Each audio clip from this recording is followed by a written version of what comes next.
देखो 18% छूट देने के बाद एक वॉशिंग मशीन रुपये 13,489 मतलब 13,489 में मिलती है।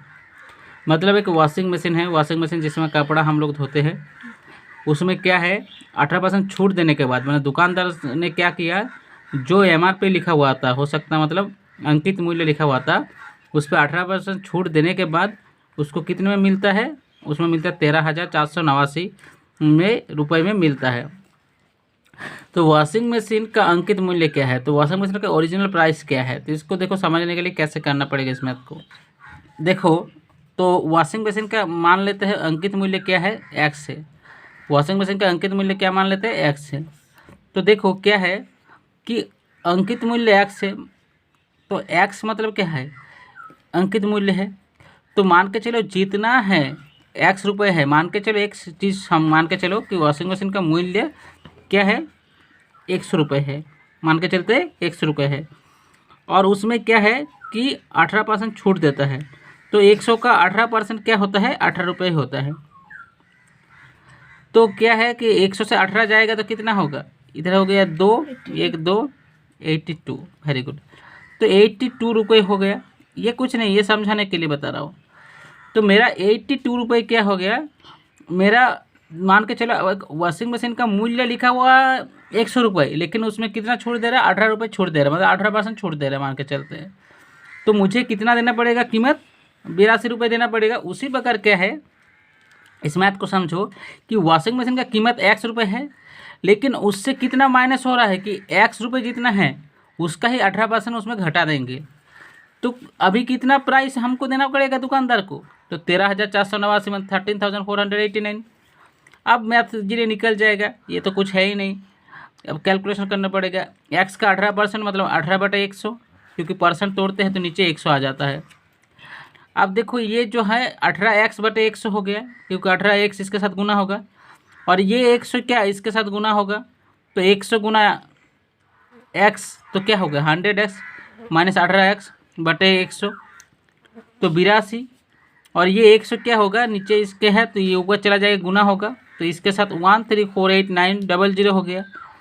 अब इसको हम x को इधर रखेंगे तो 82 नीचे आ जाएगा। अब देखो 13 ये जो है 13489, एक सिंपल सा मैं आपको समझाता हूँ कि 13489 जो है, देखो ये क्या किया है यहाँ पर, अगर 41 को 329 से गुना करते हैं, 41 को 329 से गुना करते हैं तो ये चीज़ आ जाएगा, क्या आ जाएगा 13489। और देखो ये 100 है, 2 को शून्य मतलब 100 है, तो 50 दूनी 100।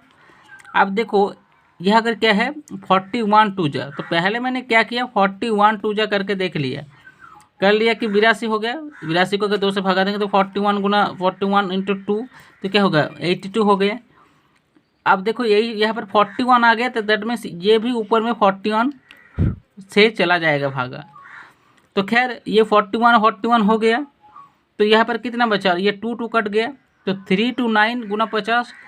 अब देखो 329 को हम क्या किए 50 से गुना किए तो कितना आया 16450 16,450, तो यहाँ पर आ गया 16,450। तो एक्चुअली क्या है कि जो वॉशिंग मशीन है, जो कपड़ा धोने का मशीन है, उसका कीमत मुझे एक्चुअली क्या है 16,450 मतलब लिखा हुआ है वहाँ पर वॉशिंग मशीन पे, लेकिन उस दुकानदार के पास गया कि बोल मैं आपको 18% छूट दूंगा इसमें, तब तो देना मुझे कितना पड़ा, देना मुझे 13,489 रुपये, 13,489। ठीक है, समझ में कोई प्रॉब्लम।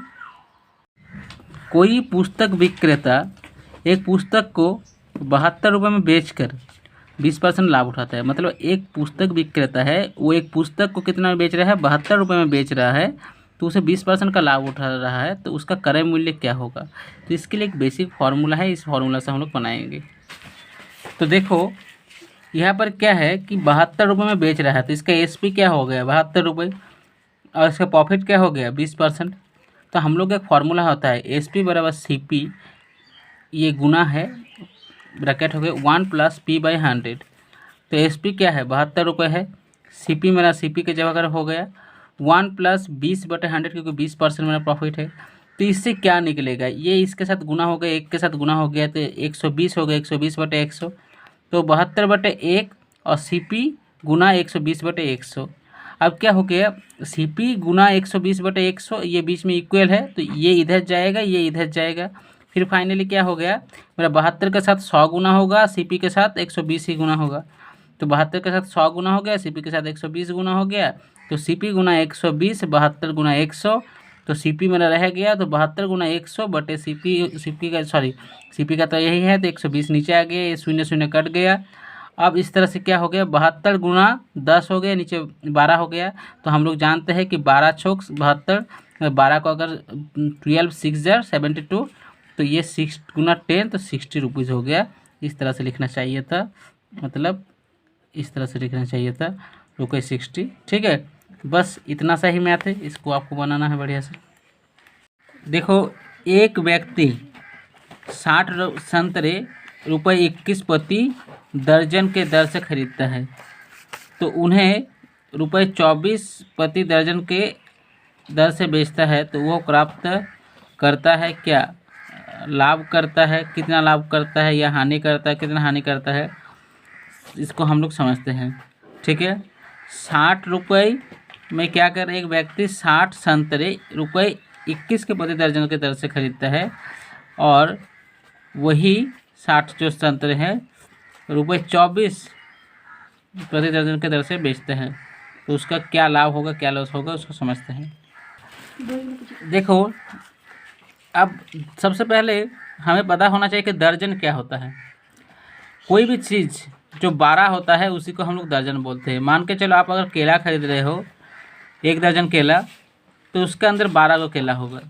आप 1 दर्जन संतरे खरीद रहे हो, उसके अंदर 12 संतरे होगा।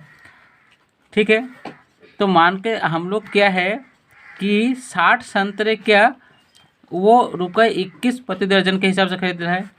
तो इसका मतलब क्या, एक सिंपल सा हिसाब कर लेते हैं कि 60 संतरे के अंदर 60 संतरे मतलब क्या है, मतलब 5 गुना 12, मतलब कितना दर्जन है उसके अंदर छिपा हुआ, 5 दर्जन छिपा हुआ है। कितना दर्जन संतरे छुपा हुआ है, 5 दर्जन। 60 संतरे मतलब 5 दर्जन संतरे। तो 1 दर्जन का कीमत कितना है, ये 12 हो गया, तो 5 गुना 12, तो 1 दर्जन मतलब 12, तो 12 मतलब क्या हो गया, यहाँ पर दर्जन लिखना सही नहीं है, यहाँ पर लिख ले क्या होता है, 12 मतलब 1 दर्जन, 12 मतलब क्या है, 1 दर्जन। 12 ये 12 संतरा है, 5 गुना 12 मतलब 60 संतरा। समझ में आया कि नहीं आया, 5 गुना 12 मतलब क्या, 60 संतरा। तो 12 मतलब क्या हुआ, यहाँ पर क्या पूछा है, क्या बोला है कि 1 दर्जन का कीमत 21 रुपये है। 1 दर्जन का कीमत 21 रुपये है, मतलब 12 दर्जन मतलब 12 संतरा का कीमत 21 रुपये है। तो 60 संतरे का कीमत कितना होगा, तो देखो 5 गुना 12, तो 12 संतरे का कीमत 21 रुपये हो गया। तो 21 को अगर 5 से गुना करेंगे तो 105 रुपये हो गया।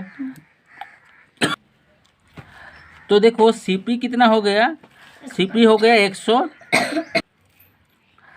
तो CP कितना हो गया 105 रुपये। ठीक है, तो 1 दर्जन संतरे का कीमत कितना, अब 1 दर्जन के संतरे का SP कितना है, 24 रुपये है। तो हम लोग क्या कितना दर्जन संतरे खरीदे हैं, 5 दर्जन खरीदे हैं, तो बेचेंगे तो 5 संतरे 5 दर्जन ही ना बेचेंगे, 1 दर्जन बेचेंगे, 5 दर्जन ही बेचेंगे। तो 5 दर्जन संतरे का SP कितना हो गया, तो 24 गुना 5 120 रुपये। तो खरीदा कितने में था, 105 रुपये में, बेचा कितना 120 रुपये में। तो CP 105 रुपये, SP 120 रुपये। प्रॉफिट क्या हो गया, SP माइनस CP। लाभ जो हम लोग प्राप्त करेंगे प्रॉफिट मतलब, तो 120 से 105 जाएगा तो कितना होगा 15 रुपये। तो उसका प्रॉफिट कितना हो रहा है 15 रुपये। यही तो है आंसर, समझ में आ गया। देखो मैं और थोड़ा क्लियर कर देता हूँ। एक सिंपल सा बात समझो कि व्यक्ति क्या है 60 संतरे खरीद रहा है। व्यक्ति ने क्या किया 60 संतरे खरीदा। कितना संतरे खरीदा, फिर समझ लेते हैं, 60 संतरे खरीदा। ठीक है, कितना संतरे, 60 संतरे।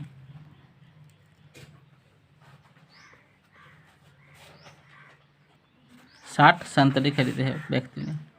समझ में आ गया सबको, 60 संतरे खरीदा। 60 संतरे में कितना दर्जन हो सकता है, 5 दर हो सकता है। देखो, क्योंकि हम लोग लिख सकते हैं 5 गुना 12 बराबर 60, इसी का इस लिख सकते हैं कि नहीं, 5 गुना बराबर 60।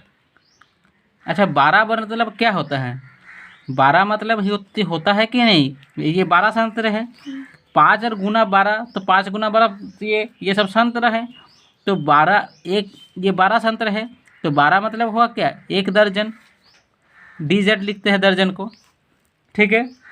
तो आप मान के चलो 1 दर्जन का कीमत कितना है, 21 रुपये। 1 दर्जन का कीमत कितना है, 21 रुपये। तो 5 दर्जन संतरे का कीमत कितना हो गया, 105 रुपये, हुआ कि नहीं, 105 रुपये। आप बोलो समझ में किसी को प्रॉब्लम।